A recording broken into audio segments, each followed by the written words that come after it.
Hello friends, എൻ്റെ എല്ലാ കൂട്ടുകാർക്കും നമ്മുടെ ഏറ്റവും പുതിയ വീഡിയോയിലോട്ട് സ്വാഗതം. ഇന്നത്തെ വീഡിയോയിൽ NHSൻ്റെ ഏറ്റവും ലേറ്റസ്റ്റ് ആയിട്ടുള്ള ഒരു അപ്ഡേറ്റിനെ കുറിച്ചാണ് നമ്മൾ പറഞ്ഞു പോകുന്നത് കേട്ടോ. അപ്പോൾ വീഡിയോ ഇൻഫോർമേറ്റീവ് ആണ് തോന്നുകയാണെങ്കിൽ ലൈക്ക് ചെയ്യാനും കമൻറ്റ് ചെയ്യാനും ഷെയർ ചെയ്യാനും സബ്സ്ക്രൈബ് ചെയ്യാനും മറക്കരുത്. അപ്പോൾ നമുക്ക് നേരെ വീഡിയോയിലോട്ട് കിടക്കാം.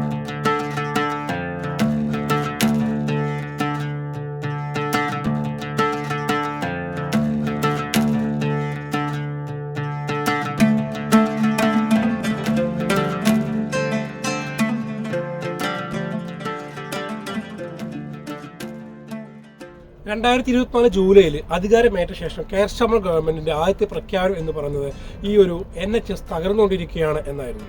NHSന്റെ തകർച്ചയിൽ ഒരുപാട് ഉത്കണ്ഠയുണ്ടെന്നും ഋഷി സുനക്കിന്റെ നേതൃത്വത്തിലുള്ള ഗവൺമെന്റും അതേപോലെയുള്ള കൺസർവേറ്റീവ് പാർട്ടി കഴിഞ്ഞ 14 വർഷം ഭരിച്ച കൺസർവേറ്റീവ് പാർട്ടിയും NHSനെ തകർച്ചയിലോട്ട് നീക്കിയിട്ടുമെന്നാണ് കെയർ സ്റ്റാർമർ ആരോപിച്ചത്. NHSന്റെ പുനരുദ്ധാരണത്തിന് വേണ്ടിയിട്ട് ഹെൽത്ത് സെക്രട്ടറി വെഡ് സ്റ്റീറ്റിന്റെ നേതൃത്വത്തിൽ ഒരുപാട് പ്രഖ്യാപനങ്ങളാണ് ഗവൺമെന്റ് നടത്തിയിട്ടുള്ളത് കേട്ടോ. എല്ലാവർക്കും അറിയാം, നമ്മുടെ ചാനൽ തന്നെ പലപ്പോഴും പറഞ്ഞിട്ടുണ്ട്. അതായത് NHSന്റെ റീഫോം പദ്ധതി, അതേപോലെ തന്നെ ഈ ബഡ്ജറ്റിൽ 22.6 മില്യൺ പൗണ്ടിൻ്റെ ധനസഹായമാണ് NHS നൽകിയത്.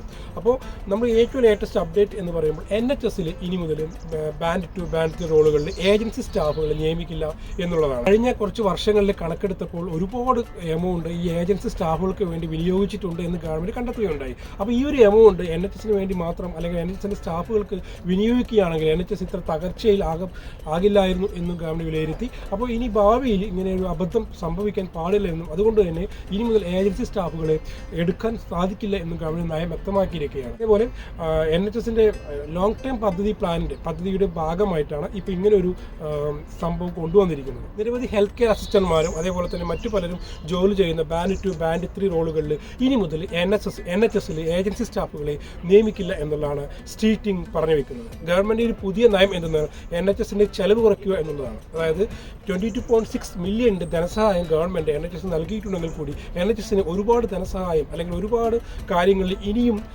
പണം ആവശ്യമായിട്ടുണ്ട്. ഇൻ്റർനാഷണൽ റിക്രൂട്ട്മെൻ്റ് എല്ലാം ഇനിയും പുനഃസ്ഥാപിക്കേണ്ടതായിട്ടുണ്ട്. അപ്പോൾ അതിൻ്റെയൊക്കെ ഭാഗമായിട്ട് വർദ്ധിച്ചു വരുന്ന ചെലവ് കുറയ്ക്കുക എന്നതിൻ്റെ ഭാഗമായിട്ട് ഏജൻസി സ്റ്റാഫുകളെ വെട്ടിക്കുറയ്ക്കാനുള്ള ഒരു തീരുമാനമാണ് ഗവൺമെൻറ് ഏറ്റെടുത്തിരിക്കുന്നത്. അപ്പോൾ ഇതിൻ്റെ ഭാഗമായിട്ട് ഒരുപാട് മലയാളികളായിട്ടുള്ള നഴ്സുമാർക്ക് തന്നെ ഒരു തിരിച്ചടി, ഒരു ആഘാതം എന്ന് തന്നെ വേണമെങ്കിൽ പറയാൻ കഴിയും. കാരണം ഒരുപാട് പേര് ഇവിടെ ഡിപ്പെൻഡൻറ്റ് വിസയിൽ വന്നവരാവും. അതേപോലെ തന്നെ നഴ്സുമാരാണെങ്കിൽ തന്നെ ഒരുപാട് പേര് ഇവിടെ സെക്കൻഡ് ജോബ് എന്ന രീതിയിലും ഏജൻസി ഷിഫ്റ്റുകൾ ചെയ്യുന്ന ആൾക്കാരുണ്ട്. അപ്പോൾ ഗവൺമെൻറ് ഈ ഒരു നിലപാട് ഇവർക്കെല്ലാം ഒരു അടിയാവും എന്നുള്ളത് തന്നെയാണ്. അപ്പോൾ ഇതിൻ്റെ ആദ്യപടിയായിട്ട് ഗവൺമെൻറ് എന്ത് ചെയ്യുന്നു വെച്ചാൽ ഏജൻസി ഷിഫ്റ്റുകൾ ചെയ്യുന്ന ഏജൻസികളെ വെട്ടിക്കുറയ്ക്കുകയാണ്.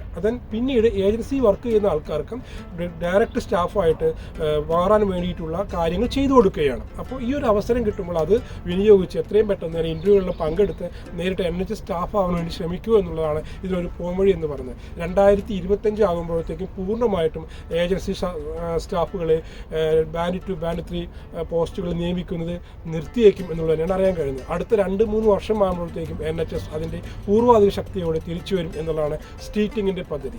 ഇപ്പോൾ ഒരു ഏജൻസി മുഖേന അല്ലെങ്കിൽ ഒരു കോൺട്രാക്ട് മുഖേനയൊക്കെ NHSൽ വർക്ക് ചെയ്യുന്ന നിരവധി സ്റ്റാഫുകളുണ്ടാകും. അപ്പോൾ നമ്മുടെ നാട്ടിലേക്കാളും വിഭിന്നമായിട്ട് ഇവിടെ കോൺട്രാക്റ്റിൽ വർക്ക് ചെയ്യുന്ന സ്റ്റാഫുകൾക്കാണ് നോർമൽ സ്റ്റാഫുകളെക്കാളും കൂടുതൽ സാലറി ഉള്ളത്. അപ്പോൾ നമ്മുടെ നാട്ടിൽ കോൺട്രാക്ട് സ്റ്റാഫുകൾക്ക് സാലറി കുറവായിരിക്കുമല്ലോ. ഇവിടെ എന്ന് പറയുമ്പോൾ ഏജൻസി വർക്കുകൾ, അതായത് കോൺട്രാക്ട് വർക്കുകൾ ചെയ്യുന്ന സ്റ്റാഫുകൾക്ക് സാലറി കൂടുതലായിരിക്കും. അപ്പോൾ അങ്ങനെ NHSന്റെ കണക്കെടുത്ത് നോക്കുമ്പോൾ NHS കഴിഞ്ഞ വർഷങ്ങളിൽ ഇതേപോലെ കോൺട്രാക്ട് ബേസിൽ വർക്ക് ചെയ്യുന്ന ആൾക്കാർക്ക് സാലറി കൊടുത്തിട്ട് തന്നെ ഒരുപാട് എമൗണ്ട് പേ ചെയ്ത് കഴിഞ്ഞു എന്നുള്ള സ്റ്റേറ്റിംഗ് അല്ലെങ്കിൽ NHS മനസ്സിലാക്കിയിരിക്കുകയാണ്. അപ്പോൾ അതിൻ്റെ ഭാഗമായിട്ടാണ് സ്റ്റേറ്റിംഗ് ഒരു പുതിയ പ്രഖ്യാപനം നടത്തിയിരിക്കുന്നത്. അതായത് ആ എമൗണ്ട് ഉണ്ടായിരുന്നെങ്കിൽ ഇന്റർനാഷണൽ റിക്രൂട്ട്മെന്റ് പുനഃസ്ഥാപിക്കാമായിരുന്നു, അല്ലെങ്കിൽ നഴ്സുമാർക്ക് ആ ഒരു സാലറി കൊടുത്ത് NHSലെ തകർന്നുകൊണ്ടിരിക്കുന്ന അവസ്ഥയെ പുനരുദ്ധരിപ്പിക്കാമായിരുന്നു എന്ന് സ്റ്റേറ്റിംഗ് വിലയിരുത്തിയിരിക്കുകയാണ്. അപ്പോൾ ഇതിനെ തുടർന്നാണ് ഗവൺമെൻറ് പുതിയ നയം പ്രഖ്യാപിക്കുന്നത്. അപ്പോൾ NHSന് വർദ്ധിച്ചു വരുന്ന ഈ ഒരു ചെലവ് കുറയ്ക്കുന്നതിലൂടെ ഭാഗികമായിട്ടെങ്കിലും ഇന്റർനാഷണൽ റിക്രൂട്ട്മെന്റ് പുനഃസ്ഥാപിക്കാം എന്ന് ഗവൺമെൻറ് കണക്കുകൂട്ടുകയാണ്.